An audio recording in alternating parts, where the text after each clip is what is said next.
Welcome to Death and Aliens, an in-depth look at horror and sci-fi TV from two cousins who vaguely know what they're doing. I'm MK. And I'm Monica. And as you can tell by what we look like today, it is 90 degrees and my ability to care is just gone.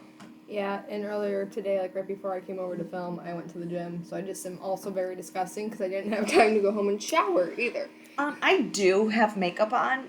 It doesn't look like it right now. It looks like I just straight up have zombie eyes. Which I think is very according for this video.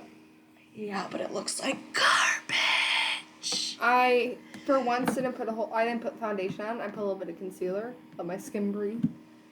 I never put foundation. I have to. My skin gets too red in weird places, and I just look like a clown or I just look ill. Because it's in the most random places.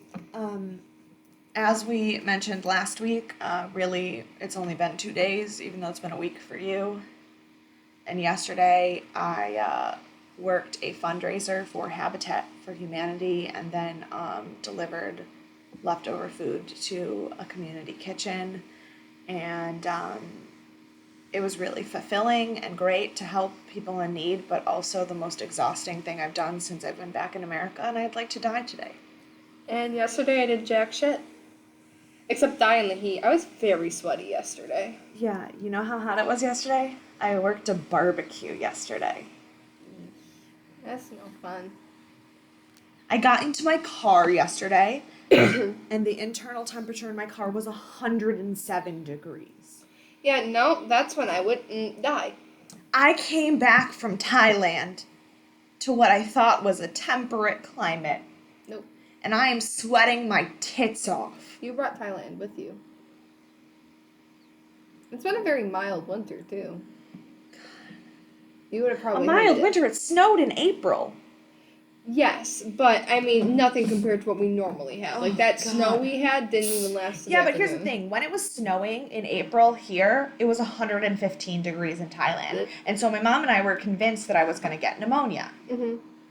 Granted, I did get sick, but, like, not that sick. Because apparently when I moved home, God decided, I don't want you to have pneumonia.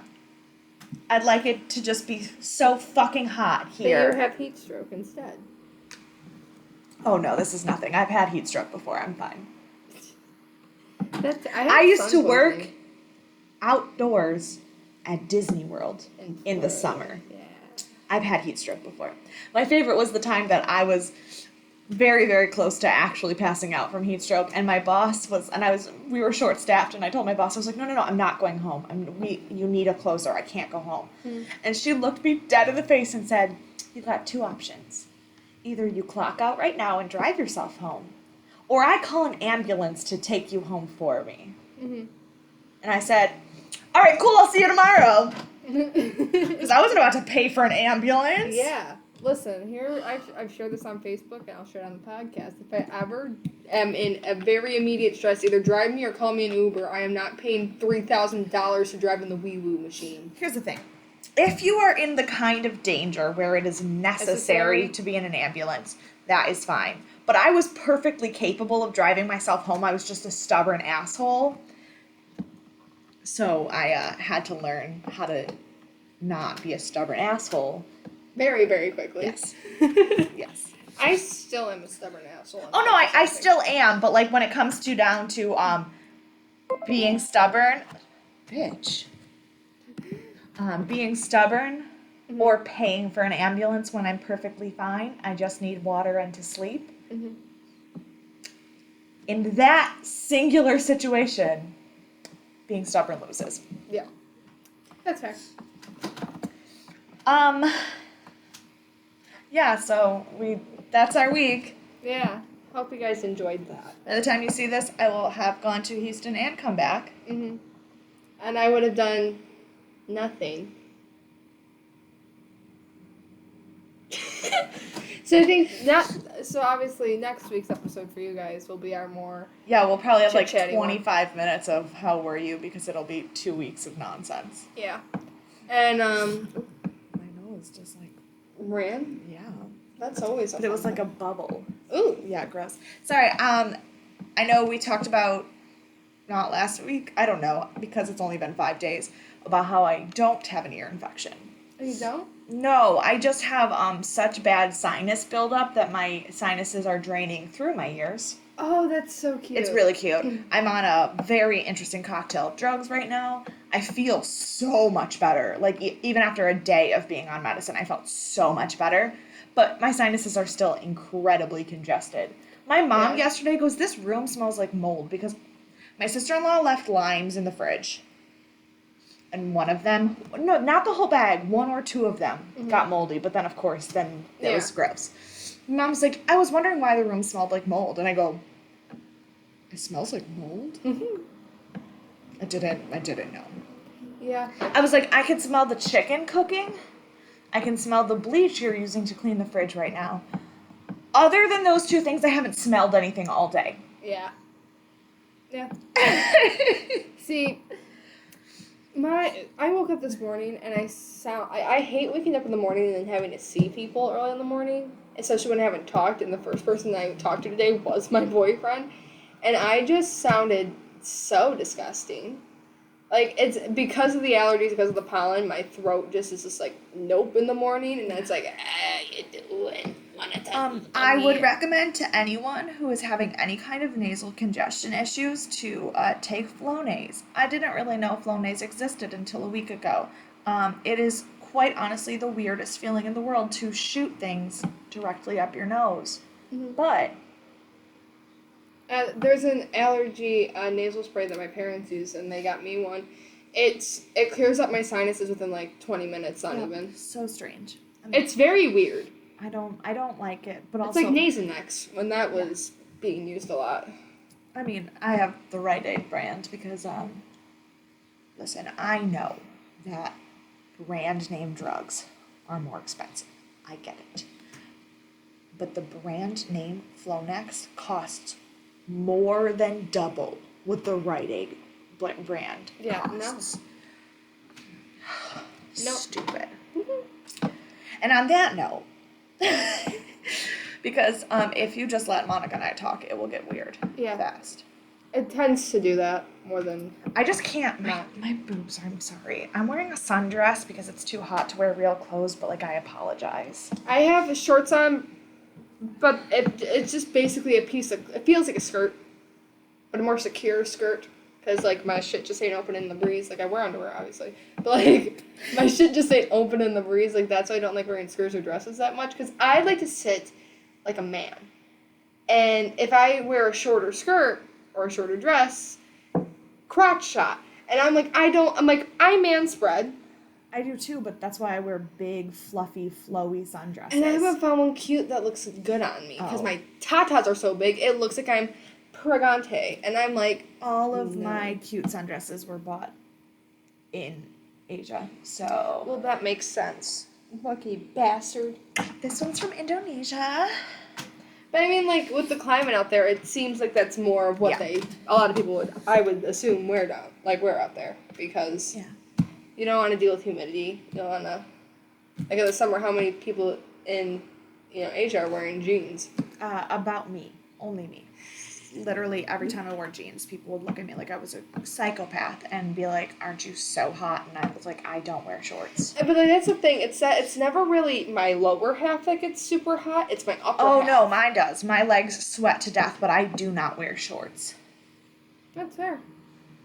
I wear shorts when I feel like I don't want to wear pants and I have to go in public. My grandma yesterday was like, "Why are you wearing long pants?" I said, "When you have thighs this big, you do not wear shorts." Like, I've been trying to wear shorts, and, like, so my razor was dull, and, like, the inside of my thighs is a very sensitive spot to shave. So I get those little red razor bumps, but I've been, like, shaving that spot every day, because if those of you who want to know, I don't shave my legs regularly, because F that ish, man. I've been back in America for 3 weeks now. I haven't opened my new razor. Yeah, and, like, because since I'm going to Florida, I was like... But also... You can't tell that by looking at me. I know, because you're lucky, you bitch. I'm Italian with dark-ass hair, and I'm, like, gorilla. And I'm, like, but at the same time, I'm, like, fuck it, I don't give a shit. But now it's at the point where I can't not go outside with shorts. And, like, I'll let it grow in for, like, a day or two because it's still stubbly at that point. But after 3 days is when it starts to grow down. Yeah, no, And I I'm mean, like, no. literally, feel my leg. Home slice. I am fuzzy. And it doesn't even... And you can't see a single thing. She's very lucky. I Fucking am. blonde-haired bitch. And then there's me. Like, my natural color isn't that, like, it's a little bit lighter of mousy brown, but up against my pale-ass fucking skin, it looks this dark. This is actually my natural hair color. Yeah, her blue roots came out. She's a Smurf. Would that make you, like, a Smurfette? Her skin was, you're reverse Smurfette. Because her skin was blue, but her hair was blonde. Your hair is blue. And your skin is very pale. Reverse Smurf. I don't know how I feel about that comparison. So I'm going to just make a sharp pivot to talking about Kolchak. Pivot. Also, in case anyone's wondering, I hate Friends. And I love it. It's for nostalgic reasons. That's simply it. Episode 2 of Kolchak was called The Zombie. It was written by Ezekiel Marco, who unfortunately has like 5 writing credits, and I found none of them to be interesting. No offense, sir. I'm sure you're a lovely human being. Mm-hmm. Or were, because you're dead. The teleplay was also jointly written by him and David Chase, who had more credits, but none that I knew. Mm-hmm. Sorry. The director was Alexander Grasshoff, which I just really like his name. He mostly directed documentaries prior to this. Well, there were full movie documentaries. Yeah, like documentary film, TV docs. You know how, like, every Sunday night in the 60s and 70s, like, the Sunday night feature was really, like, a wildlife documentary or random shit like that. That's cool. what he did. Cool. Wanted to talk about some of the prominent guest stars of this episode. We had the police chief featured in this episode, who was kind of a scuzzbag, actually. Real big scuzzbag. But least sweaty cop so far. So far. That should be an award. Sweatiest cop on the show. That guy from last week definitely was gross. Kolchak was getting up there this episode. Kolchak. Okay, this episode, they made a zombie sweaty. I don't even know how that's possible. Yeah, because they don't have sweat glands. They don't breathe. Yeah, so they don't have... Yeah. Unless it's just, like, his bodily fluid that just seeped out onto his skin. That makes it even grosser. You're welcome for that mental image. But the police chief, Winwood, was played by Charles Aidman, who has almost 200 credits on IMDb. He has 182 separate acting credits. Most notably, he was a narrator for a lot of Twilight Zone episodes, and he played Johnny Pike in The Wild Wild West, which was his longest, like, continuous role. He was obviously a very, very prolific actor. I have seen some of the things that he's done, but I didn't feel the need to go through all 182 and find everyone that I'd ever seen. I wasn't super familiar with him as a person. Mm-hmm. We had Sweet Stick, who was the head of they called them the Black Numbers Gang. Mm-hmm. There was some weird race stuff in this episode that I was not really comfortable with. But Sweet Stick was played by Antonio Fargos, who also, I did not know a lot of his credits, but he did have a lot. The thing that I found the most interesting, and the one credit that I knew him from, is he played the dentist, or the doctor, I don't remember, in Everybody Hates Chris. Oh, really? Whose name was Sweet Tooth. Yeah. So Sweet Stick graduated to Sweet Tooth. Wow, good for him. I really liked that one. Pauline Myers played our Voodoo priestess. Mm-hmm. I did not recognize any of her other credits. Yeah, I've never seen her I mean, face. she was in some things like The Honeymooners and a bunch of like the most common shows that African American actresses would have been working in the 70s and 80s, but it's just nothing that I had personally seen. And she wasn't a prominent character in any of them. She was like in 1 or 2 episodes. Ah, okay. And then we had Scatman Crothers. And I think from where we both know this person from, will show exactly who we are as people. Now, Monica recognized him immediately when he came on screen. Yeah, obviously, like, the scene they were shooting in was dark and I couldn't really tell. But I'm like, I'm almost positive that is the guy from The Shining. This must have been very, very bad dream. I can't tell, but I'm gonna see when we're looking at the cast for this episode. I think he looks like he played dinner. The keeper The in The Shining. Right. The one who also had The Shining. Oh, I don't know. He looks like him. He also had The Shining too, and he was helping Danny out, and he was showing the hotel to the Torrances. And I was like, that's him. So we checked, and I'm like, I fucking knew it. Now, I did not recognize his face because the thing I am the most familiar with him from is animation, because he was a voice actor as well as a film actor. And he played Scat Cat in The Aristocats. That is the most... And if that does not describe who Monica and I are as people, I don't know what does. That's very true. Even down to how we look today. Like, I didn't even do, like, my emo... This is natural for me, like, as natural as I can be. And Mary Kate's just like... And I'm like... I just am wearing a sundress and my hair is pulled back and my makeup looks like garbage. Like, this is also natural for me. I look like shit. You don't look like shit. You look good. Oh, okay. And then my favorite guest star, and she is a semi-recurring character. She will be back.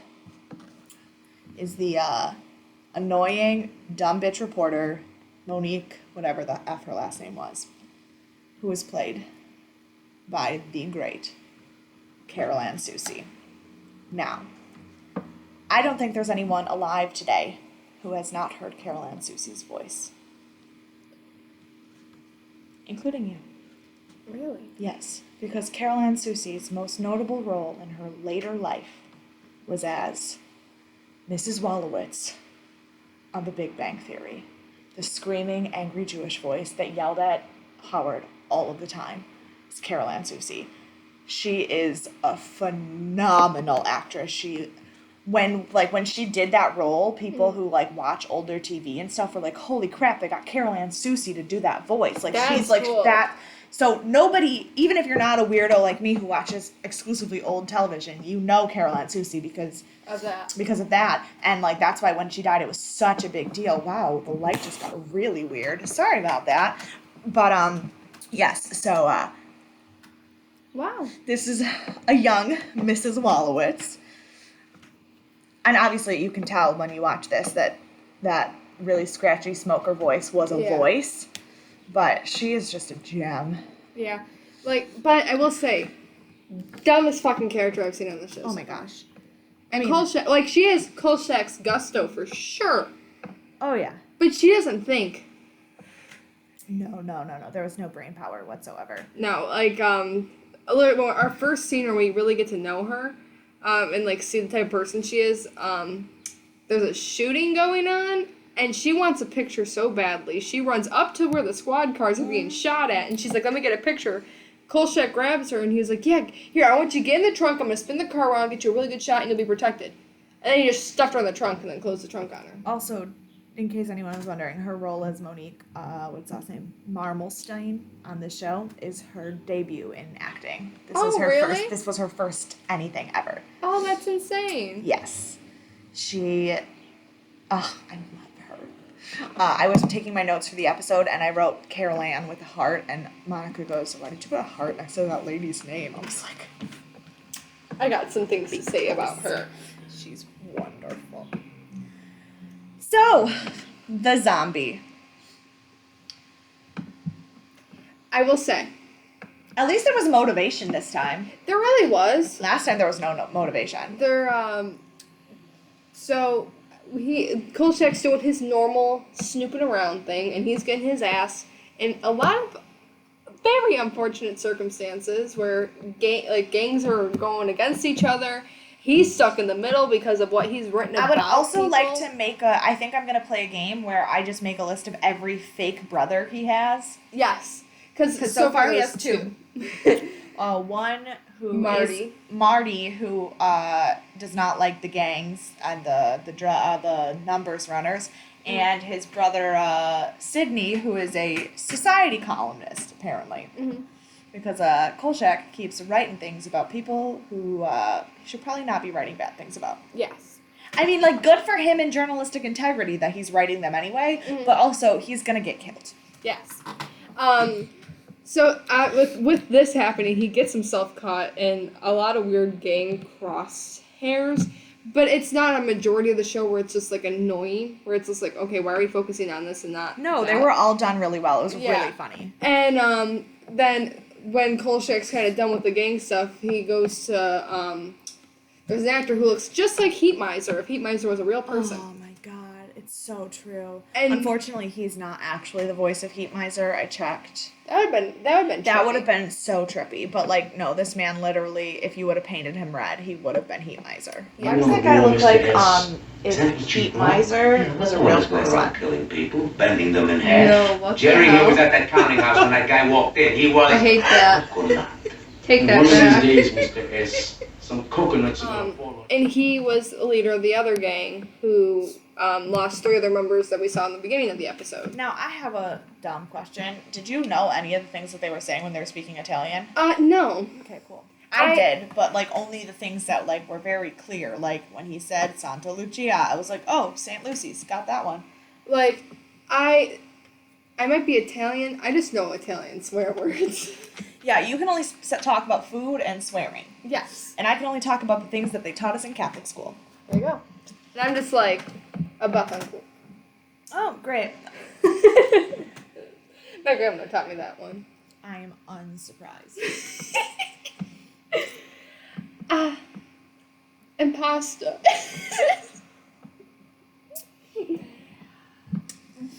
Now, it was a really interesting cultural thing because they were these 2 gangs. One was like the syndicate, like your classic Italian mafia kind of thing. And the other one was your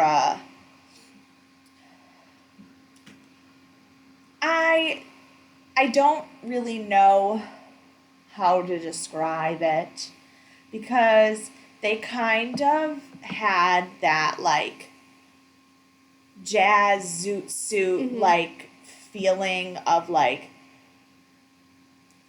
the thing was they took a lot of New Orleans culture, but it was very clearly not New Orleans. Yes. So, like, it was also some weird thing, and it felt a little kind of stereotypy. Yeah. But then you also have to remember, like, this is 1974.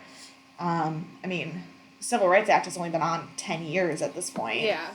Like, So Chicago's still a very separated city. Yeah.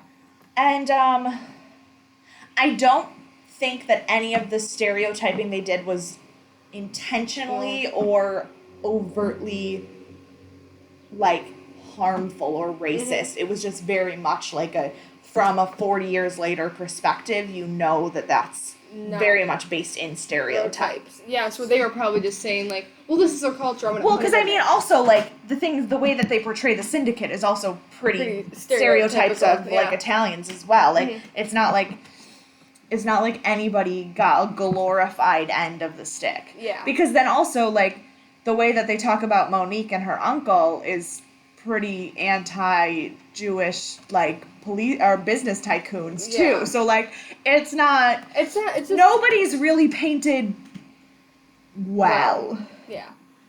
Which, I mean, fair. Yeah, but nobody's painted, like, aggressively bad to make either. it feel like, yeah. It's like, these people, here are 2 gangs from 2 different cultures. What's the stereotype? We're going to put it at that so people who don't know will be like, right. Oh. Because you also have to think about, like, if you were watching a show that was supposed to be about the Italian mafia and they didn't have some soprano Godfather-esque like traits to them, would you actually believe that that's what it was? Like, and so stereotyping when it comes to actual people is bad. Yes. But stereotyping in film To sell a story tends to as long as it's not harmful. As long as it's not harmful, it tends to be the only way that we connect characters that we don't understand except for through other media, really, because that's where everyone like, is. I have met a lot of old family Italian men. Mm-hmm. I would not say that any of them were in the mafia that I was aware of. If they are, like, good on you, because nobody knows. But the fact that, like, you're doing secret, shady business meetings, but then you're going to go to your granddaughter's ballet recital and be a different person, that is 100% accurate. Yeah. 100%. Like, my old boss, I swear, this man, not going to give out any information about who he is, because I don't give names like that. But I swear, him, when he's dealing with his shady other friends, and when his grandkids came into the store, different person. 100% a different person. Yep. That's how you gotta be sometimes. Yeah. So, like, I believe that. Yep, that is very true. And also, like, I don't happen to know any bookie gangs of, like, classy, like, oh my god, the car that Sweet Stick drove. Me and Mary Kate were like, holy shit. I do not know any pimps, because that's basically what the trying image to they were portray. giving. Yeah.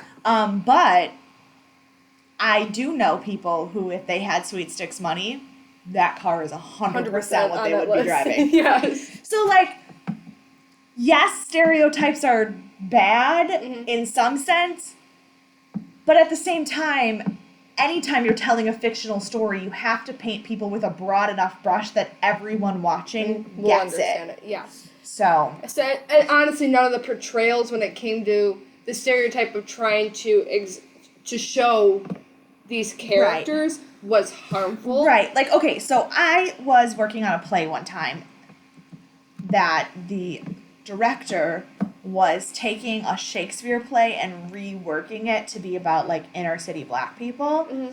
And the dialogue that he rewrote... Harmful stereotyping? So bad. Like, I was a stage manager, and the cast kept coming to me and, like, being like, is this for fucking real? It was so bad. Oh, that's terrible. I was so uncomfortable for every minute of that experience. That is awful. Right, because, like, yes, you're trying to portray, like, gang life, quote unquote, but, like, you don't have to do it like that. No, it was exactly what you would expect of an old white man who thinks he knows. Because he grew up in, like, well, like because Buffalo? he thinks that he's doing something good for a community that he doesn't actually know. No. Like, it was rough. Mm-hmm. None of this felt like that. Yeah, it just felt like they were just trying to portray to make people who Like, are, like, simple-minded not understand. Like, even the accents, like the intense Italian accents, the Haitian accents, none of them, like, they didn't feel overtly exaggerated. Yes, and like hearing the Italian talk, it was like watching a scene of The fucking Godfather. Right. The only person who I didn't like their accent was the one who it wasn't an accent. And that was the fact that Carol Ann sounded like Amy Rose from Sonic the Hedgehog. I can do anything. I can do anything! With a slight Brooklyn accent slipped in the back. Yeah. So, like, she was literally Amy Rose from Sonic the Hedgehog. Yeah. But, like, that's actually her voice. So, like, that wasn't even an accent. That was just, I can't believe sometimes that is really people's voices. Yep.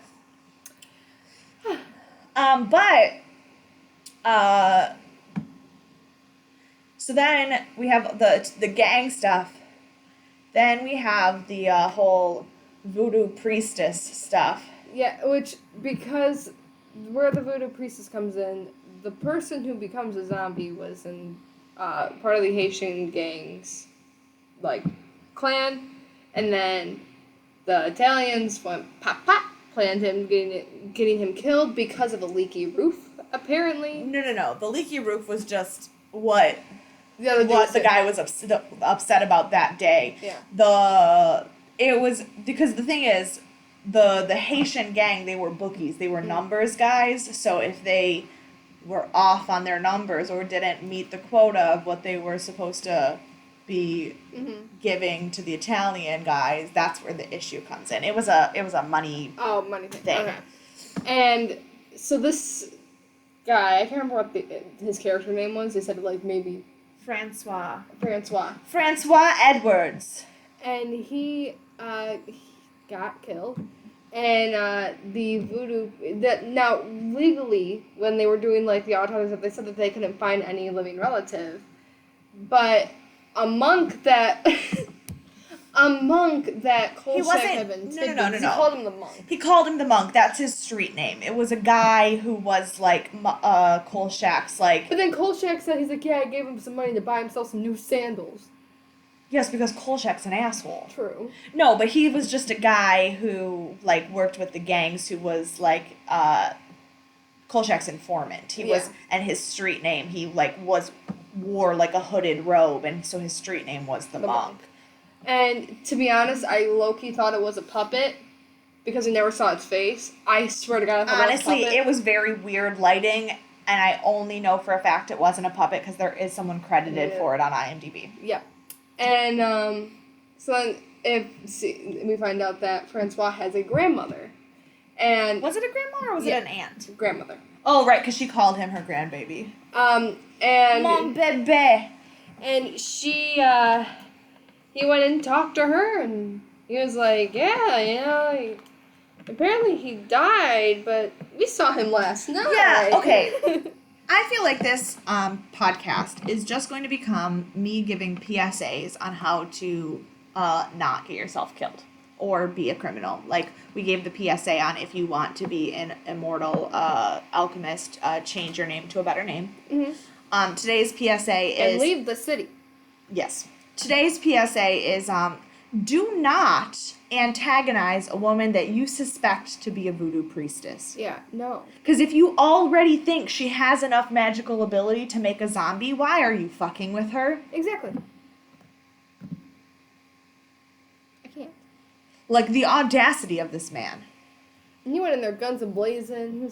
He was never really overtly rude to her. No. He was just Kolchak. He was just telling it like he saw it. And she was like... She was like, where would you get an idea like that? Only it's my favorite way of lying, where your voice goes up 3 octaves when you're lying. And especially because, like, this is your stereotypical Haitian voodoo grandma. She's got, like, a low Cajun voice. Mm-hmm. And then... she's like... Somebody's lying when their voice is 3 octaves higher than it was before. House before you even got to the door. Oh, why do you think this And also, Mama Lord. So, lie. Like, this is how you don't need a lie detector. If their voice is no longer the same octave it was before, they're lying. Probably lying. And also if they get really defensive. And she did both of those things. Yeah. I spent 3 years trying to figure that one out. Finally did. Gaslighting. So Kolchak's dumbass gets himself involved and added to the list of victims for the zombie because he... pissed off grandma. Right.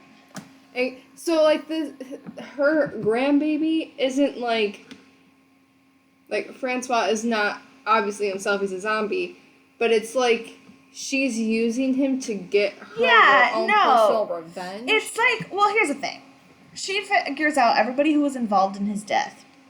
And in order to, like, get vengeance for her grandson being killed, everybody who led to him being killed needs to die. Like, I get it. That's what makes sense about vengeance. Mm-hmm. I am vengeance. Sorry. So, yeah. So that's what she does. I mean, listen. I don't know a whole ton about the actual practice of voodoo. Mm-hmm. I do know a lot about the origins of voodoo in New Orleans, but, like, that is very different than what actually happened in mainland Haiti Yeah. and things like that. Like, I don't know. I've never been to Haiti. I've never, like, hung out with a Haitian voodoo priestess. Yeah. So, I don't know, but I do know that the chicken blood thing is very, very commonly associated with that. And I'm not well versed in like this was definitely your stereotypical voodoo. Oh, shit, for sure. Chicken blood and bones and chants. Like, it was Yep. it was exactly what you would think. But again, not like Not absurd, not obscenely. no, like, and also offensive. what I really did appreciate was that they didn't demonize her. Like, obviously, the fact that there was a zombie killing people was a problem. They solved it. They made sure they figured out it was the voodoo priestess. Like, but then in the end, the solution is that they Just deported her again because she was here illegally. she was here illegally, so she got deported back to Haiti. The cop, who was a shady cop, retired, and the zombie got his mouth sewn and salt in his mouth so that he can't be re-zombified. Yeah. And that was like, so nobody really like Went to was jail, nobody no. was really like demonized. They just solved the problem. And that was actually a good way because it's like no one. It wasn't like this person got there. They didn't villainize one person in the show. It Yes, was they like, did. They villainized Monique because she was annoying as fuck. Honey, I would have too.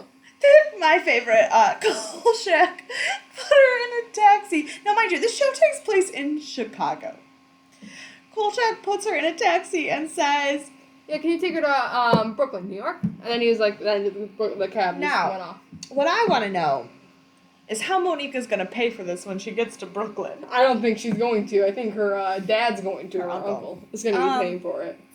Also, if I was a taxi driver in Chicago and someone told me to drive all the way to New York, But you know hell that cab no, I fare? would not. But that cab fare, he would literally get his like freaking year's worth of rent within that one car drive. Depends. What was the gas prices like in 1974? A quarter. Let's find out. I have a payphone with. Hey 10 cents. Google, what were gas prices like in 1974? Sorry, Google didn't cooperate. What were gas prices like in 1974? Here's information from Department of Energy. Oh, retail gasoline price was 53 cents a gallon. Oh, But a payphone cost 10 cents. Gas cost 53 cents a gallon. Like, what was the cab rate? Like, you know what I mean? true. Cab Like, rate could have been like. Because 53 20 cents a gallon is in current US dollars $2.03. Oh. But normally, if you're paying like in New York, like paying now for a cab, or at least when last time I went and I used a cab, we went I think from Central Park. Okay, but New York City cab rates are different than. Yeah, that's true. So I'm saying doing that distance, like it was like $13, $13 or $15. Wait, from Central Park to where? To Times Square? I would have walked. Yeah. So I was like, cute. And so like if they like, but it was also Chicago. Chicago could have really stupid, crazy. Yeah, but fucking- also think about it. Chicago to New York. That's like a 15-hour drive That's true. through rural Pennsylvania I and Ohio. used to get to go through Scranton, the electric city. Scranton, the electric city. Have you ever been to Scranton? Yes, I have. So have I. I drive through every time I go to New York. I drive through it. That's a dumb way to drive to New York. I know, Okay. but I want to go. I went to Scranton. Scranton. We went to Scranton on purpose, like to go to Scranton. I haven't gone to just like look around. Oh no, I did. But- Walked around the Scranton Mall, found where they have the office store in the Scranton Mall. Can we go? Went to we went there during St. Patrick's Day at time, and I don't know if you know this, but Scranton, Pennsylvania has the third largest St. Patrick's Day parade in the entire country after New York and Chicago. I don't even know. That town is not big enough for the shenanigans and that were going on. I know that simply only because The Office, when Michael says, dude, St. Patrick's Day is the best day of the year here for Oh, everyone. absolutely. It is. I was there. It's amazing. Wow. We'll have to go to Scranton. I 'cause probably wanna... won't go back. You won't? No, not with someone like you. So, I'll drag Cody. He likes The Office now. I mean, I like The Office. I don't like The Office like you. I don't like anything like you like The True. Office. That's not true. I like Tokyo Hotel that much. That is very true. They have a new song coming out next week. Ooh. It's a cover of The Who's Behind Blue Eyes. Oh, really? Wait, can I tell you the trippiest freaking dream I had real quick, speaking of Tokyo Hotel? And you saying that reminded me, because I thought it was real. I was like, oh yeah, I got your package. And I was like, that wasn't a dream. So, in my dream, you called me, and you're like, hey, I accidentally sent a Tokyo Hotel, like, hoodie to your house. Like, it's for me, can you just grab it for me and, like, bring it over? And I was like, sure. So I got it, and I texted you, and you're like, next thing I know, you were at my door within a second, and I was opening it up. It was this black hoodie with chrome, like, it was, like, a metallic chrome, like, iron-on thing on the arm, and then on the back, it also had, like, an X with, like, it was in Tokyo Hotel with, like, a red X and a silver square. Not even close to their logo. Yeah, I was very confused. It's okay. Not last night, but the night before, I had a dream that I was making my Broadway debut in Beetlejuice the Musical, and I thought I was Lydia, but I was not. So I went on stage and started saying Lydia's lines, but there was already a Lydia on stage. See, if I actually did make a Broadway debut, that would happen to me in real life. It was the most anxiety I've ever had in my life. Oh, fuck. In a dream. That's scary. I don't remember what I dreamed about last night, which is a good thing, but... Yeah, I know it's really weird. Like, I hate when, like, sleep is so simplified when you literally go and hallucinate and go, like, to a whole other fucking reality for 8 hours. But here's the thing. Like, it is chemical stuff. Dreaming is not actually what you're doing when you're actually asleep. That's right. Dreaming is like REM sleep. Mm-hmm. Now, some people are gifted with the fact that they have never remembered their dreams ever, which is healthy. It means you're sleeping correctly. I remember my dream every single morning. I also dream at least 3 different dreams every night because I don't sleep. See, you wanna know what's weird? Completely unrelated. I get mad deja vu. It freaks me out.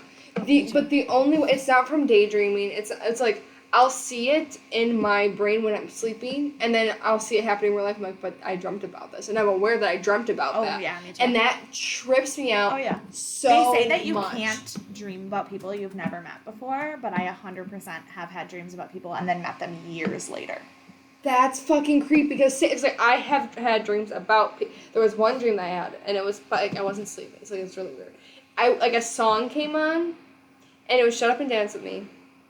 Fucking love that song, and I clearly saw me and my mom dancing at my wedding, and there was like those like multicolored like lights like a disco ball like swinging around the room, and it was dark and it was like a wooden floor, but it felt like it already happened. So I'm like, did I just see something from my wedding? Like, is this gonna... I had a dream one time when I was in high school, and that I was sitting in this room that I didn't recognize with a bunch of people that I didn't recognize, and I woke up the next morning really, really confused, because I know you can't dream about people you don't know, and like, I literally, nothing from the dream made sense. Then, my freshman year of college, I was sitting there after our winter formal at my college in my friend's dorm room, and I just looked around the room, and I realized that moment was the dream I had had 2 years earlier. That's so fucking creepy.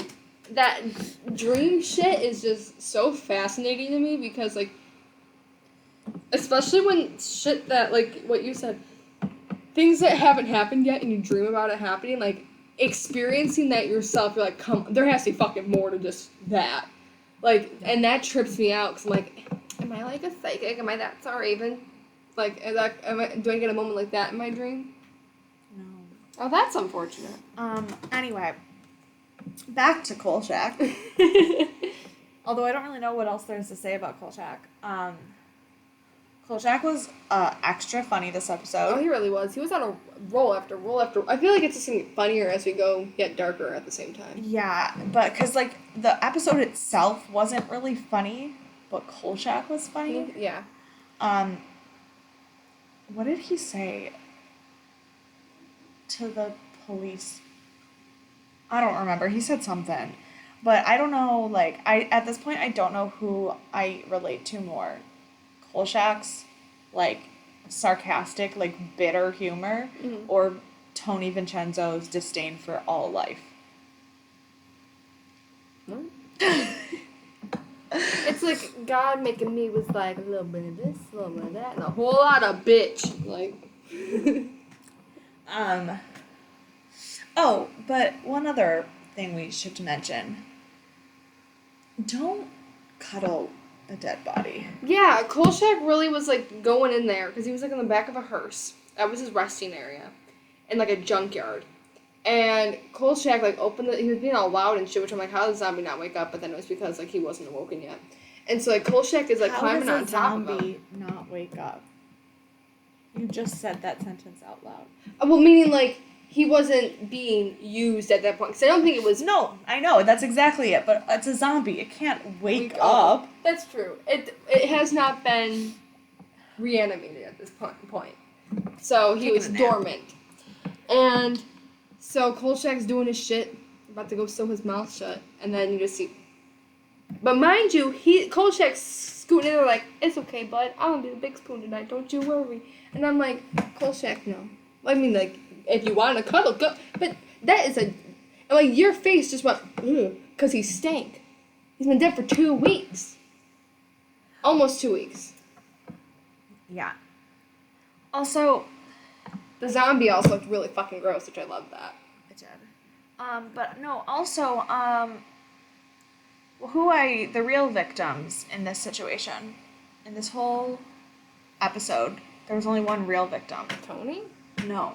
The taxpayers of Chicago who had to pay for this man's burial three times. And He had a burial at public expense. Three times. And Kolchak makes a note of that every time. And at the very end of the episode, it's like, and once again, he is getting buried again at the taxpayer's expense for the 3rd time. Yeah. Yeah. Because he had no living family here, so no one to have a funeral for. So, when you're done dealing with like Jane Doe type stuff. But also, like, how sketchy is it that they just kept burying him in the same place? Yeah. Like, they didn't even question that this man's body just kept getting dug up. But I think what we need to understand is that the police aren't the brightest in the show. No, the problem was this time was that the police were in on it because Winwood was in charge of everything. But like the dumb union guy at the cemetery is the only one who is questioning why they keep burying things in the same spot. Yeah. He's like, I could break my union code. He's like, this shit's fucked. Which, hell yeah, it was. Yeah. But that was pretty much it for Kolchak this week. It's another really short episode. I feel like Kolchak, like I said before, I think our Kolchak episodes are going to be... Well, the problem is it's really hard to go through it, like, scene by scene, because a lot of times, some of the scenes aren't really useful. And also, like, if you're watching along with us, I feel like this isn't such a complex show where we need to break it down because we think that there could be more to it. Whereas with Hemlock Grove, a lot happened in almost every scene. Well, and with Hemlock Grove, there was a lot more to, like, try to understand why it was happening. Mm-hmm. This is, like, your basic police detective procedural thing. Yeah. Like, it's not super complicated. I really liked Tony's pajamas. Yeah, they looked mad comfy. If I was in the 70s, I wouldn't wear a nightgown. I'd be like, yo, Tony, where'd you get them striped PJs from? Home Slice? The slippers looked great. Yes. I did not appreciate them making fun of Kolchak's hat. Yeah, no. Rude. They said, yeah, we recognize your $2 hat, Kolchak. And I was like, Did it probably only cost him $2? Definitely. Definitely, yes. Oh, also, But that would have been like $6 in our time. Kolchak. Dear Carl Kolchak. Tips on being a better reporter. Before you shove Monique in the trunk, take her camera. Yes. Because it was a way better camera than yours. 1,000%. Yeah. Because the whole thing, so like... Or just buy a new fucking camera. Well, okay, no, but the Kolchak and money. This is actually an interesting topic. Mm-hmm. So, Kolchak's suit is a seersucker suit that was popular in the 1950s. Mm-hmm. And this is obviously mid-1970s, which is intentional. Mm-hmm. It's supposed to kind of represent the fact that he hasn't really had enough money to buy a new suit in 20 years. Yes. Since the first time he got fired from being a big reporter. Mm-hmm. He's got this really cheap hat that he wears every day. He's got this camera that, while the flash bulbs are cool, we have learned that it doesn't actually capture things in the dark, and all his things are in the dark, and like it's a really cheap, tiny camera. Now that he's working at INS and he's got more of a steady job, you would think he would like up his materials. Which it's fine that he doesn't if we're still under the impression that like he doesn't have a lot he's of money. not getting a lot of money because his stories are so outrageous that they keep not publishing them. Mm-hmm. But he handed cash to every person in this entire episode. Yes, to get information out. He was handing cash to Monk. He was handing cash to the coroner. The coroner, to the guys at the shop where the guy from The Shining was. Like he's just handing out cash, handing out 20s, which if we figured out that 50 cents is $2, $20, you could have bought a new suit with that. Oh, yeah. Definitely. Kolchak. Oh, Kolchak. Spend your money wisely. Let's check on our trivia for today. I didn't read it this time because we recorded on my phone instead of Monica's, so I didn't read my trivia. Which is fine because sometimes I pre-read the trivia before I even watch the episode and then I know all the spoilers. Because I know. No, not episode 1, episode 2. Oh, also, I forgot to say this last time. The episode 1 had an 8-star rating on IMDb, and episode 2 also has an 8-star rating on IMDb. Oh, nice. Which, is higher than literally any episode of Hemlock Grove. Ever was. I think we did get an 8-star rating on one episode. Yeah. One did. And I don't think we liked it that much. If memory serves me correctly. I don't remember. Okay. Hello, my phone. Technical difficulties. Please stand by. We do not have the rights to sing that song. Boom, boom. Boom, boom. This is the standby. No, I'm not doing this. Yeah, I don't really know what you're doing. I was like, gonna make like a little welcome to... Okay, why does IMDb have this thing where it starts playing trailers now? I don't want you. Could you imagine putting ads for your movie on IMDb? That would make so much sense. That's what people do. That's what I would do. All right. This was the first credited appearance for Carol Ann Susie in TV or film. She is best remembered for being the obnoxious voice of Howard's mother on The Big Bang Theory. I already told you that. The character of Francois Edmonds was portrayed by former AFL defensive lineman Earl Tree Faison of the San Diego Chargers. Faison was 6'5" and weighed over 260 pounds during his playing years, making him a rather menacing foe in the episode. That's really cool because it explains why they're doing this when they're shooting him. Because the zombie did look huge. Yeah. But the aim of these policemen. Stormtroopers could do better. First of all, every single shot was aimed upwards. Mm-hmm. Which, granted, now that we know that they were aiming at a 6'5" hulking man. When the average height in the 70s was 5 foot. I don't know if it was that low, but it was definitely not 6'5". Yeah. But a few of them had their guns like this. It was like when you would play cops and robbers with your cousins in the backyard and you'd use your hand as a gun. That's what they were doing. No wonder they never caught anybody. I thought Kolchak, these motherfuckers would still be running around out there. Carl mistakenly says that Sioux Falls is in Iowa. This seems more like a subtle joke by the writers rather than a mistake, as many people rarely know where cities are located in Middle America. Very true, because I did not. It does seem odd, though, that Carl, a reasonably knowledgeable reporter in the Midwest, doesn't remember that Sioux Falls is located in South Dakota. Most likely he confused it with Sioux City, Iowa. Granted, in this rant where he was talking about going to Sioux Falls, he was talking about all the BS jobs that Vincenzo keeps giving him to make him not give real news. So, based on Kolchak's character, and the fact that Darren McGavin has said the wrong thing multiple times. That was probably, honestly, a Darren McGavin mistake, not a Kolchak mistake or a writing mistake. Yeah. Executive producer Paul Playdown left the series after this episode, allegedly over conflicts with Darren McGavin. Cy Chermak replaced Playden for the rest of the series as EP. No, who is this? The executive producer, I don't know. We didn't talk about the production team, really. The Zombie is one of only 2 episodes that recurring actor Jack Grinnage doesn't appear in. That is our Monsieur Updike. He was not in this episode. Okay. Yeah, I noticed that. Antonio Fargas, who played Sweet Stick, appears here the same year as he played Link Brown in the blaxploitation classic Foxy Brown. A year later, he would find fame as Huggy Bear on Starsky and Hutch, and in 1976 played Lindy in Car Wash. Scatman Crothers was a busy man in the 1974-75 season. He was appearing as Garbage Man Lewis Wilson on Chico and the Man and voicing the title character on Hong Kong Phooey. I love Hong Kong Phooey. A year later, he would play Turkle in One Flew Over the Cuckoo's Nest. Yeah, that's why he was also in that movie with Jack Nicholson. But they forgot to inform me. But, Shining, again, fuck me, I guess. She knows him from One Flew Over the Cuckoo's Nest and The Shining. Of course, I have seen both of those movies. Yeah. Like, I know him from Hong Kong Phooey and the Aristocats. Boom.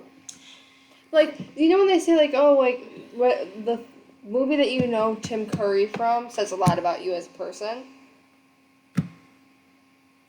But, like, my first one was Clue, which explains a lot of sense for me. Because it was Clue, Home Alone, then Rocky. Then Pennywise. Then Luna. Can't tell you what the first thing I know Tim Curry from is. Like, I don't remember. Mm-hmm. But when you say Tim Curry, I immediately think of Rooster from Annie. And I think of Frankenfurter. Or It from Pennywise. Mine's Frankenfurter Or Pennywise from It. I mean, obviously, like I said, I've seen all of the other. Like, I don't know that But there's... he's just like I that don't know face. that there's many things that Tim Curry has done that I haven't seen. Yeah. But Annie is very similar to Clue in that it's just that I'm picturing his actual young, handsome face. Because, like, obviously, Frankenfurter, Pennywise, Nigel Thornberry, all in my top things that I think about. But when I picture his face, I'm picturing the young, handsome Tim Curry. And for me, I go Annie rather than Clue. Yeah. That's very fair. And, but I fucking love Tim Curry. I think we shared the picture where, like, Yeah, Tim look, he looked Curry. like Bill Skarsgård. Yeah. I'm like, oh All right. my god. We've got some goofs. A revealing mistake. 2 of the 3 white candles on the hubcap underneath Edmund's blow out on their own. The third one remains lit until the candle visibly shakes, although no one is touching it, and the flame goes out. Good. There you go. Error is in geography. We already talked about this. When Tony is trying to get on Carl's good side, Carl replies the last time he ended up in Sioux Falls, Iowa. Sioux Falls is actually in South Dakota. Plot holes. I haven't had plot holes before. No. Edmonds doesn't kill Spizzato when he kills Fries, although both men are together. There's no indication that Edmonds can kill only one target at a time, and he kills 2 other men with Fries, and he killed the brothers together. So the fact that he only killed one when they were both there doesn't make sense. The only thing I could say for that is because maybe since he knew that he was actually in charge of everything, he wanted to make him wait and let him know that he's like give him a sense of security. Yeah, no, but he doesn't have a brain. He's a zombie. He's just. But if she's pulling the strings, she could be sadistic like that and be like. But at this point, she hasn't met with Kolchak yet. She doesn't have. She's just trying to get people killed. Yeah, then no. So yeah, and then the character error. This is a good one that I didn't even think about that. I did make a comment about how it was weird in the show, but despite having the appearance of a rotted corpse and only being able to moan and snarl, the zombie is able to pay the fare and ride a bus with no one noticing. Yep. I did make a comment about why is there a zombie on the bus, but I didn't actually think about the fact that how did he get on the bus? Yep. So I thought, and they also made it seem like he could only be in graveyards and places of death. No, well, they said he would only rest in graveyards or places of death. I thought. Because obviously he has to go to where the people are to kill them. Mm-hmm. But, like, the places that they find him dormant or, like, not awake, the first time they find him, it is in the brothers' farm, but they distinctly say that there were, like, hundreds of bodies buried under the farm because apparently that was their dumping ground for the syndicate. And then they find him inside the cemetery, and then they find him inside the hearse in the junkyard. Yeah. So, that was the zombie. Next week's episode is called They Have Been, They Are, They Will Be. Is this some, like, okay, remember that movie with the pods? Pod people? No. It was like a really old, like, 70s movie that my father didn't watch. And they would clone them, and like, they'd fall asleep in these pods, and like the pod would take over the person. That person would go, like, the actual person would go into a pod, and then they would like change their appearance, and they would go like, ah! At the end of that movie. Kolchak battles unearthly enemies when deadly aliens who feed on human bone marrow invade Chicago. Dick Van Patten guest stars. I thought I said Dick Van Dyke, and I was gonna be God, real could you excited. imagine? I was gonna be real excited. No, but let's see who's Dick Van Patten. I mean, I'm sure we'll talk about him next week, obviously. Oh, his son and his dog food are the first things that come up.